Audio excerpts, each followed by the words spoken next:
Good to go.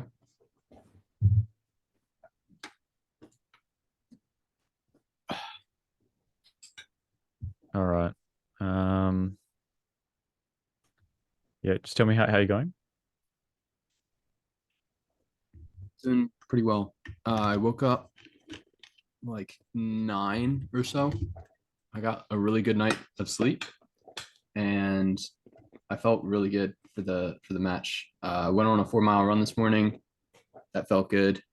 I felt like really relaxed and focused, and I think I played really well. I think I deviated from optimal in spots where like I actually like my intuition was actually telling me that he's over bluffing here or he's under bluffing here. So that's something that is not definitely not always available when I'm not feeling well, is that intuition. And I think it paid off this session. Excellent. Yeah. So we want to try to maintain this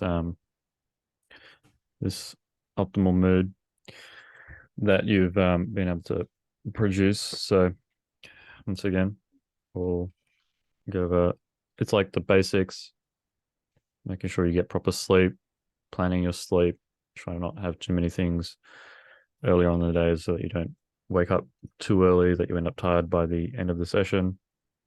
Mhm. Making sure you exercise before you start. Definitely while you're playing, try to avoid alcohol the night before.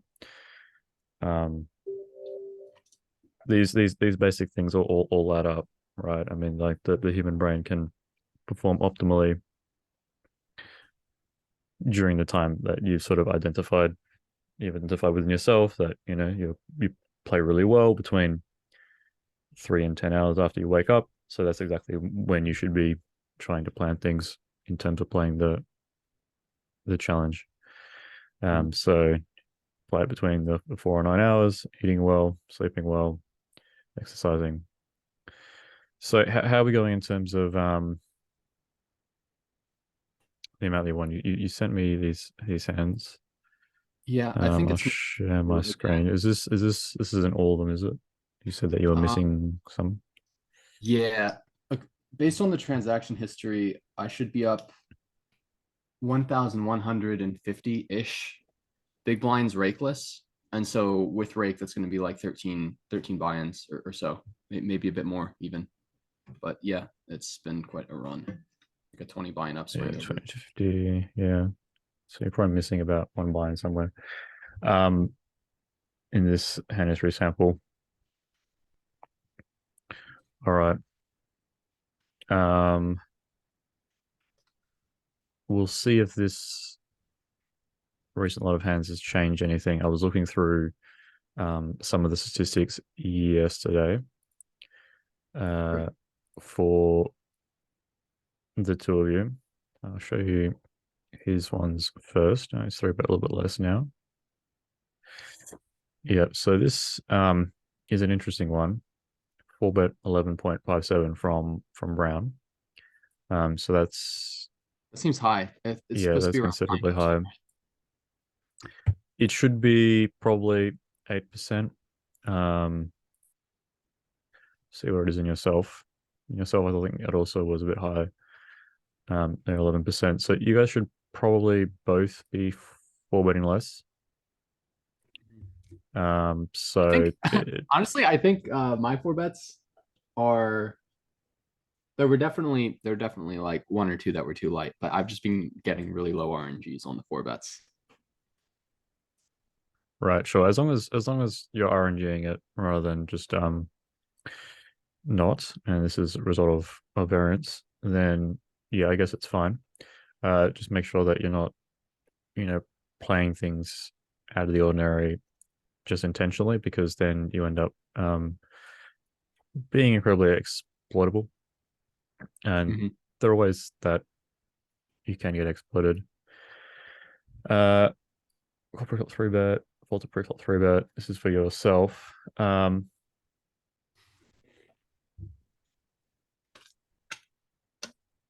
Yeah, so limp raise is also quite high as well. So it's the same sort of deal. What should the limp raise be? Probably 5-6%. Okay. at most. So yeah, I probably would want to hold back on all of this.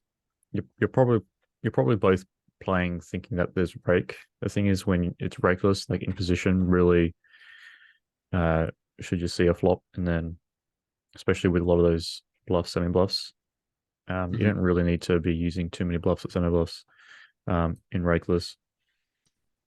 When it's raked, you can bluff significantly more in position. The other thing, yeah, default to steals at 33%. So you you've been folding a little bit too much against his open, um, Mhm. which sort of is justifying his 84% open frequency. Here, this particular simulation I ran overnight, past 9 hours, um, was for him opening the 84%.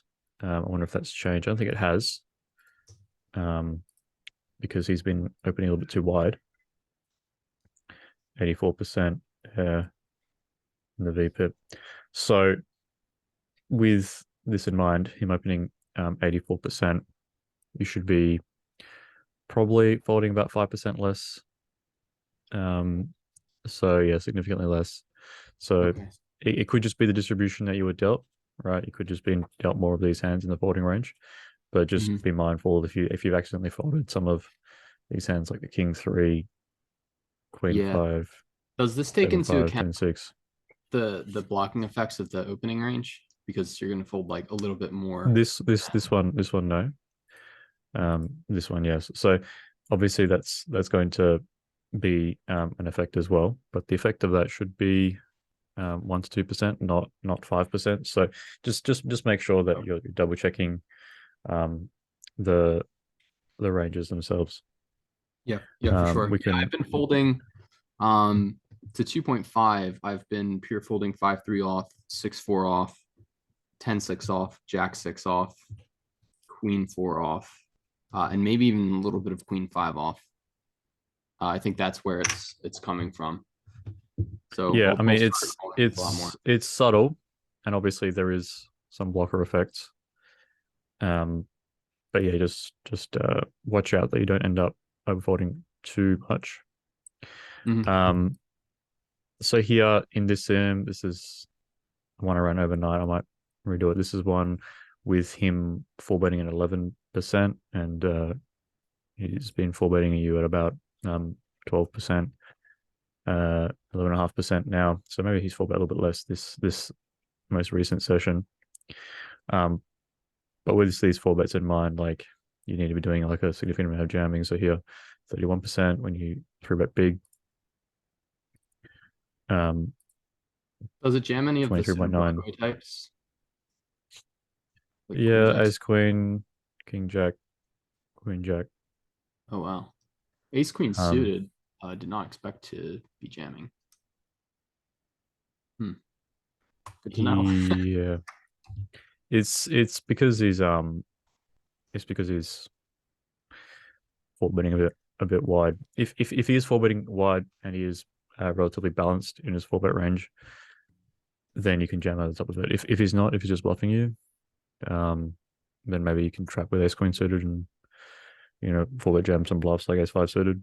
Or I mean, here you go. Uh, yeah, ace five suited, ace jack off suit, all these pocket pairs.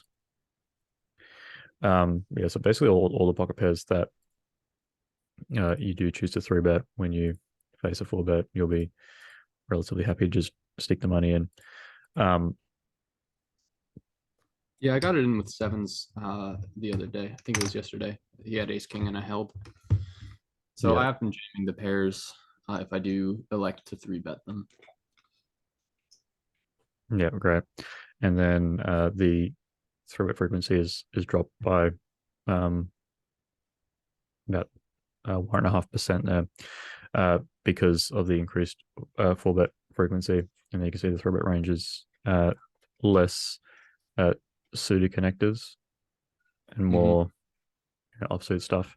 The suited connectors will just much rather realize their equity in the single raise pot rather than three bet and then forced to fold against a 4-bet that's a little bit too frequent. Mhm. So they always will continue against most 4-bets. Now, did you end up using the small 3-bet size a little bit more this session? Don't know, but I RNG'd it, so probably just card distribution if I did. Okay, great. But So if as long as you've been RNGing your sizes, or at least where you're putting yourself, it should be okay. Yeah, pocket eights always a 3-betting. Basically, once you remember the entire 3-bet range, and then certain hands 3-bet to the small size significantly more. Now, I caught the end of the stream. I was saying something about you incorporating the pot size limit raise, which is good.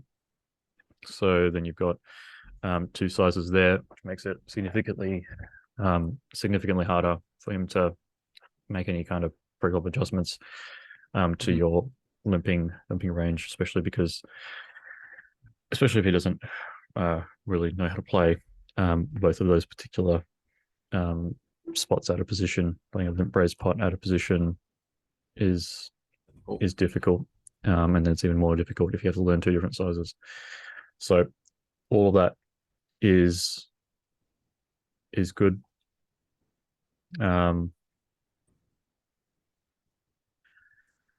Okay, so it's going back to your stats.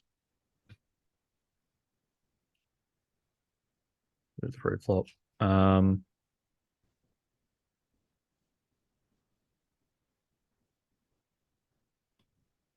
20 preflop raise. Yeah, that's fine. That's 40. It's a 3-bet. Fold to preflop 4-bet plus. This is probably a bit high. So if you notice here, you 3-bet, he 4-bets for the small size. You're folding only 25%. So it could mean that you're 4-betting too often, and this is a result, which is probably that you're potentially. You go back to the calling range real quick. Yeah. So range that calls. So this is all the hands that call. And that's what the range looks like.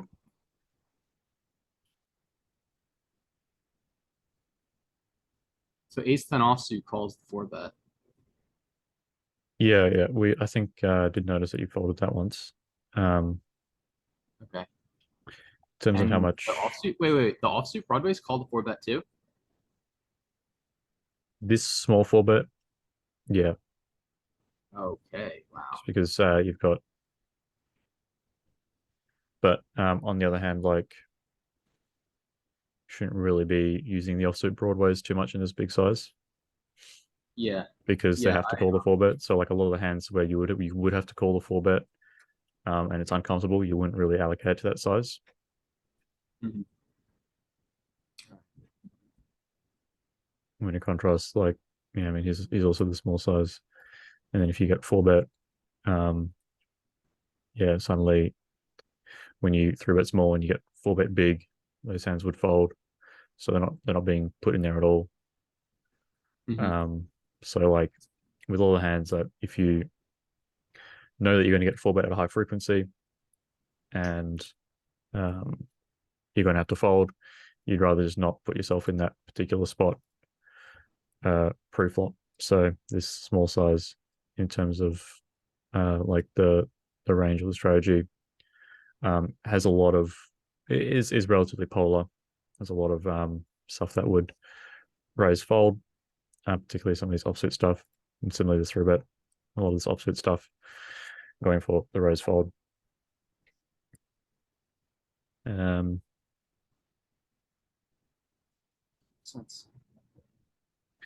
Okay. So yeah, just watch this. For him,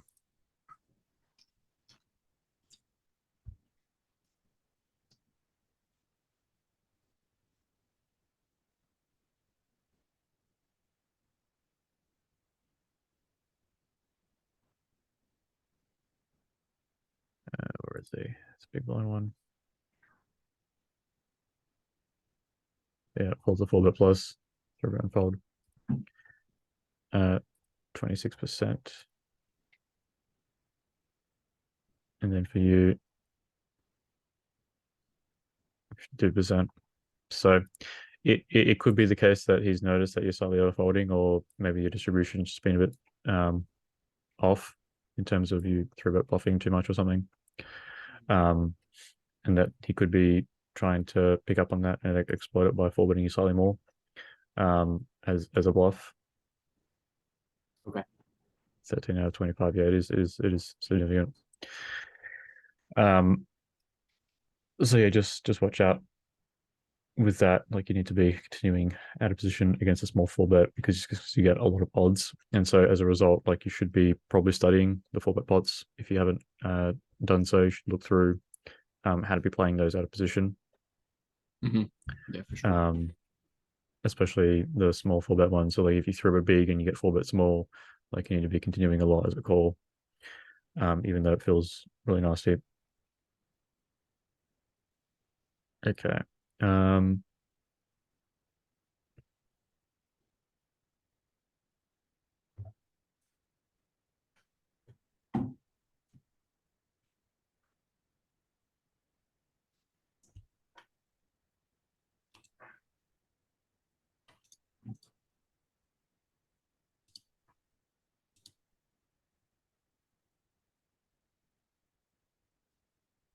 What's any PFR? So I think he's been playing this okay.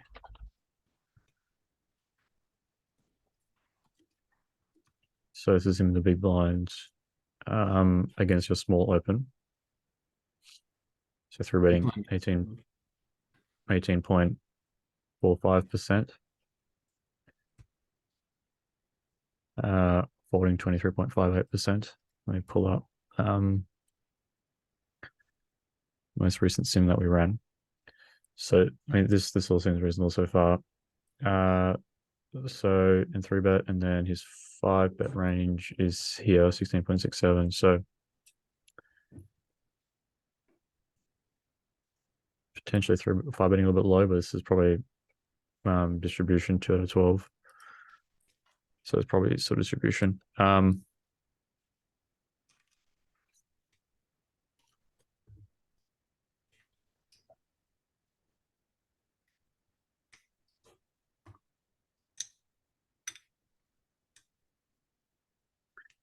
You open the small size, 19.3.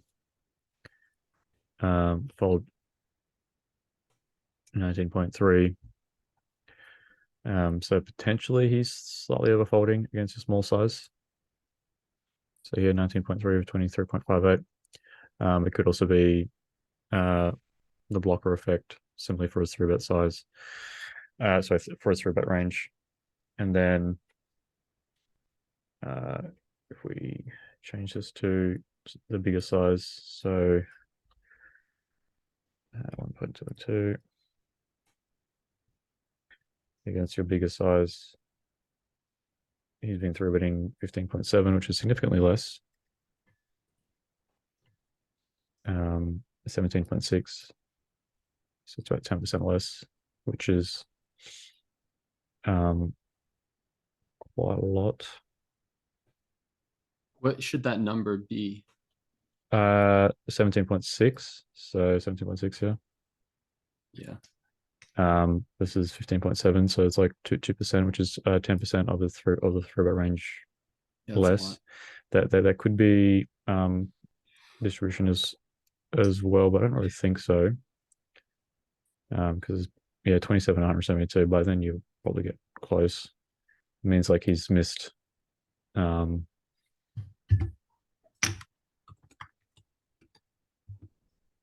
probably missed an extra four three bets. So out of the whole challenge, so potentially he could be a little bit scared of the big size.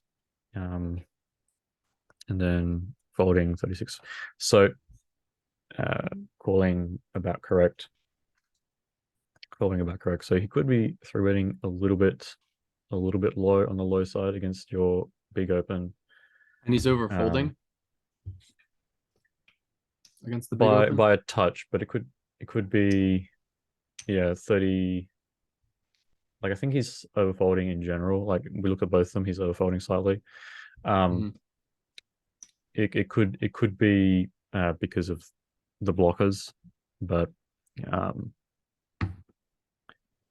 definitely something to watch out for moving forward. Like I probably could rerun the sim with by locking the 3-bet range to sort of 16.5% against the big size and 18 or 19% against the small size, and then see what that does for your opening range. Um, so there are some potential weaknesses. Overall, I think either it's card distribution, he hasn't been dealt a lot of good hands pre-flop, and this could explain it, which is a possibility. Like his 3-bet frequency is quite low. Um, so it could be a card distribution thing. And this would explain both his low 3-bet frequency and the fact that you're winning by so much. So Yeah, um, exactly. I was thinking that. It's like probably connected.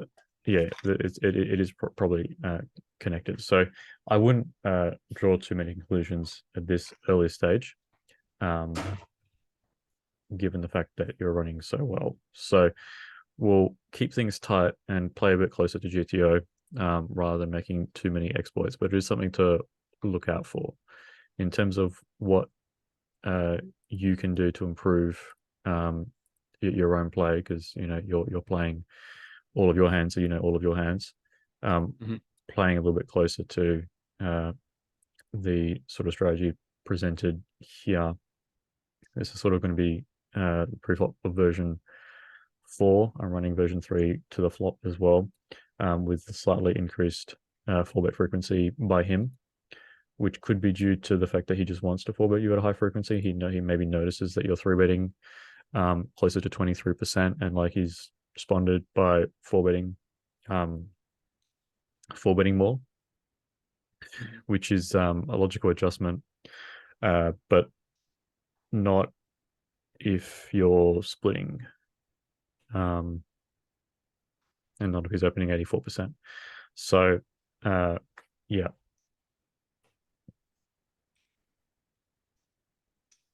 there you go. Pocket eights.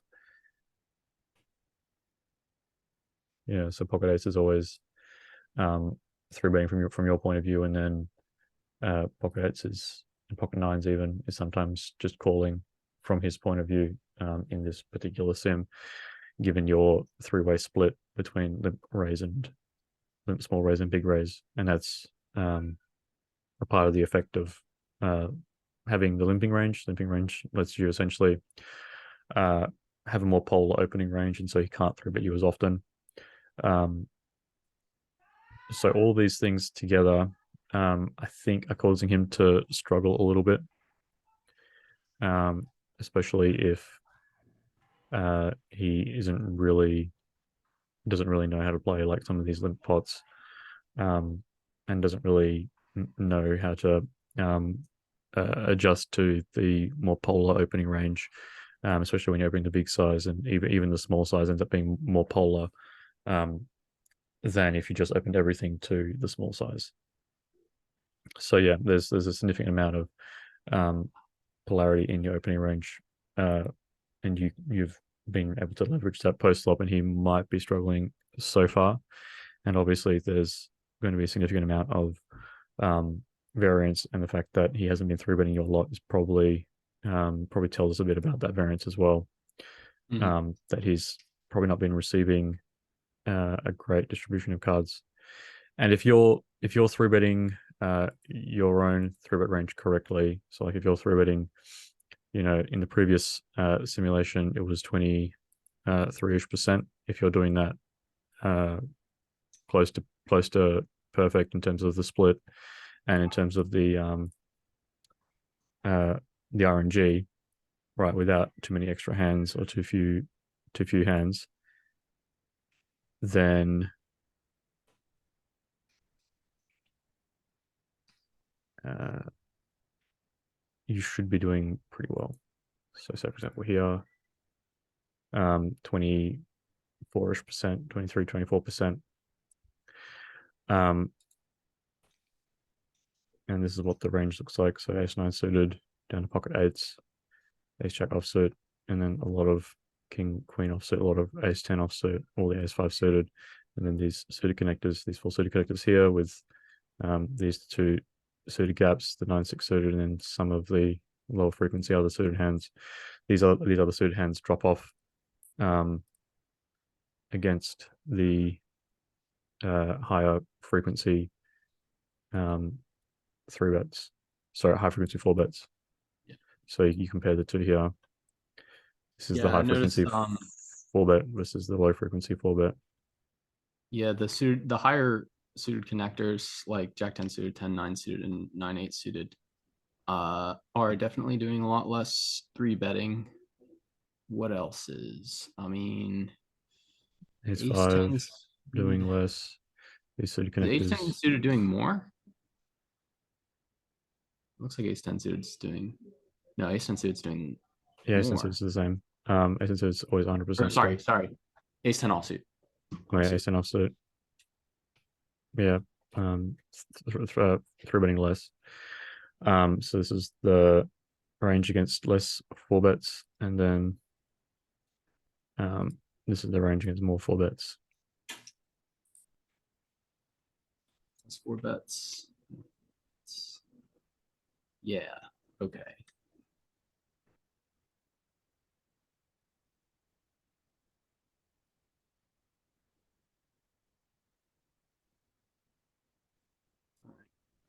Solid. And is just a couple of percent, and really the 3 bet value range is basically the same.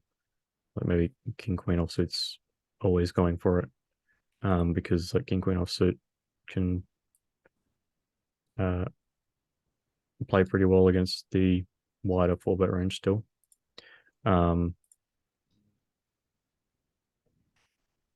By calling. So if he's got a wider 4 bet range, like king queen offsuit just ends up dominating a lot of that stuff. And then flipping more against like the pocket nines, pocket tens, pocket jacks. I mean, obviously pocket jacks is always going to be in there, but so if he's 4 betting, a lot of the nines compared to not, yeah, 81% call, 38% call, pocket jacks, 45% call. Like if you think like stuff like pocket jacks, pocket tens is always being 4 bet, pocket aces is always being 4 bet when you 3 bet to this big size, then there's some potential in if you 3 betting slightly less. Is aces, jacks, and tens, you showed me them in some sort of calling range. Was that his calling range against my 3 bet? Yeah, that's his calling range against your big 3 bet. Okay. Let me load the original one. Yeah. So against the original one that we ran without any open locks, and it's just the sizes, and it was run for a very long time. He should be against your big 4 bet. Sorry, against your big 3 bet. He should be flatting jacks, tens, and aces some percentage of the time. Flatting nines about half the time, tens about half the time, ace queen about half the time.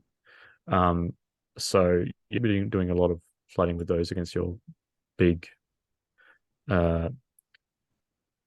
size. And if he's not, if you know that he's not, then that means that he's probably 4 betting you a bit too much. And so it means that in the 3 bet pot, you can probably bet the flop a little bit more frequently with the same bluffs that you do use. But it also means that you need to slow down a bit when it comes to like these suited connectors, because these suited connectors, they're really there to be able to like outdraw jacks and tens in the calling range, and like to block pocket eights, pocket sevens kind of stuff.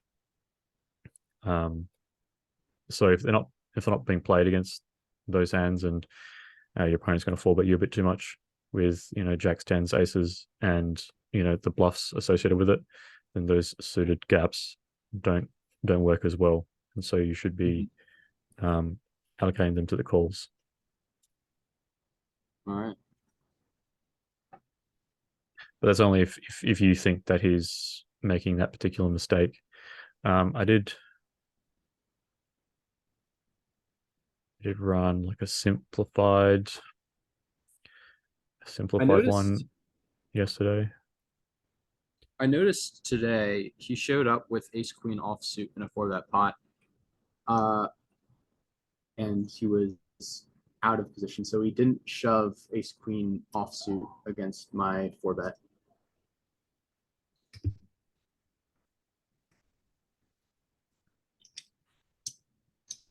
Yeah. So say for example, you open small, he 3-bets you, you 4-bet.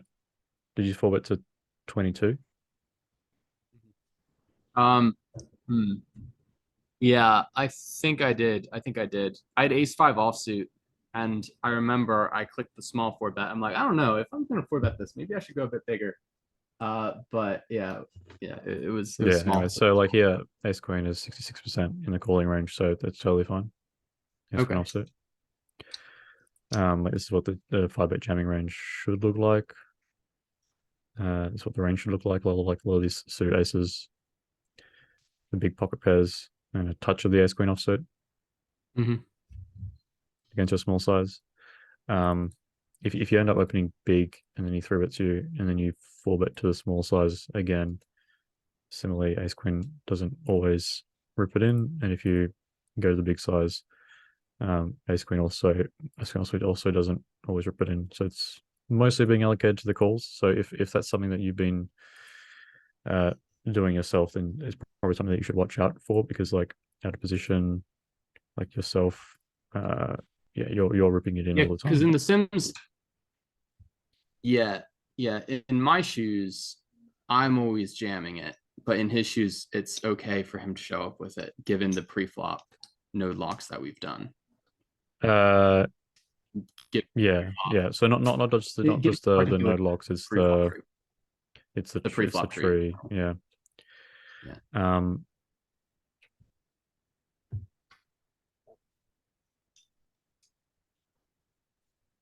Because he's 3-betting tighter than you are. Right.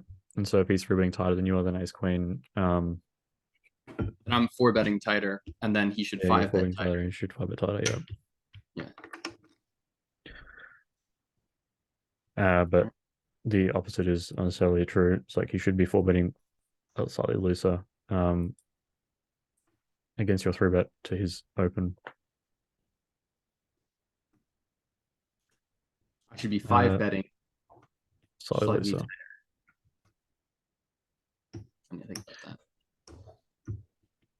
So you should be 5-betting looser against him because you're 3-betting wider, because he's opening everything to the same size. But from his point of view, he should be 5-betting tighter because your opening range is more polar, and so your 4-bet range will be more polar, or stronger. That makes sense. That does make sense. So like just in general, like because of the splits in your opening range, like he needs to tighten up considerably compared to you, which you don't have to do that, and so you end up winning money off him because of this difference. Like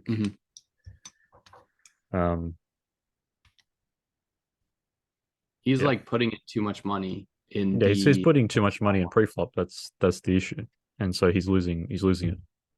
And like he doesn't realize that, and so we're making this particular exploit against the fact that he's opening everything to the same size, which ends up as a default put too much money in pre-flop, and then we've calculated that you basically win about 3 BP per 100, 3 to 4 BP per 100 because of that fact alone. So it's nice. And then also like he has a little more difficulty playing against the different sizes because he hasn't studied them, and you have, so like you're already like 3 weeks ahead of him 4 weeks ahead of him in terms of study. So because you've studied the different opening sizes that you're using and he hasn't. And so like he's been making these adjustments on the fly, and often they've probably been a little bit wrong. And so potentially he showed up with the wrong hand in a spot where you can pick up on that, like when he's been out of position against your small size or your big size or limped, and he showed up with a bit of a weird hand. It's because he hasn't studied it. All of these things together end up producing an advantage for you, and especially if you run hot as well, which you have been. Yeah. There's no denying that. No, It'll sir. definitely frustrate him. So the trick for yourself is to not let it get to your head, and to just keep playing well, Mhm. regardless of how good you're running, right? Because there's winners tilt, which is a major thing. Like, don't play bad just because you're winning. You're winning right now. Like, you have to realize that a significant amount of this is due to luck, right? Mhm. Not only are Probably like you 90%. not only are you just like winning slightly better in the flips, but you've probably also been dealt a slightly better distribution. Um, and your RNG has been playing out well for you. Like, you've been RNGing the right numbers, and that just happens to be lucky against his particular hand, etc. So, um, all of these things will produce some winners tilt in yourself and losers tilt in him. So the trick is to maintain your own headspace and make sure that you don't let the winners tilt get to your head, and to let the losers tilt get to his. So then you continue to play well when he continues to be frustrated. That being said, probably running out of time. So uh, I will keep looking at this. I will keep running some exploitative simulations. You uh, should spend some extra time today studying, and then get a good night's rest, and then keep playing tomorrow. So try to keep a good rhythm with your day night. Have you been using the melatonin? I didn't. I didn't That's get a okay. That's chance to okay. get it. Yeah, maybe you can try get it now. If Mhm. there's a pharmacy or chemist open near you, you can give it a try. But if you slept well last night without it, you probably don't need it. Probably only Mhm. use it if you feel like your sleeping pattern's a bit off, which could happen after like a weekend or something. So, yeah, try to stay focused. All right. Did you want to Any go over last minute any questions? hands before You we? can, if during your study you send them to me, and I'll try to answer questions about the hands during the day. Okay. If you are confused about a particular spot, just send it to me in the chat, and I'll respond back during the day, or during my day, your evening, and I'll try to answer questions about the hands. Do you have any other questions before I we think hang that's up? about it. I think that's about it. As it turns out, my limped pot sims were incorrect. I had the imposition and out position ranges switched, but I reran them and they are finished today. So I'll probably look at some limp pots today, and then I'll also take a look at the preflop sims that we got. Excellent. All right. Yeah, you do that. Let me know if you've got any questions. We'll do. All right. See ya.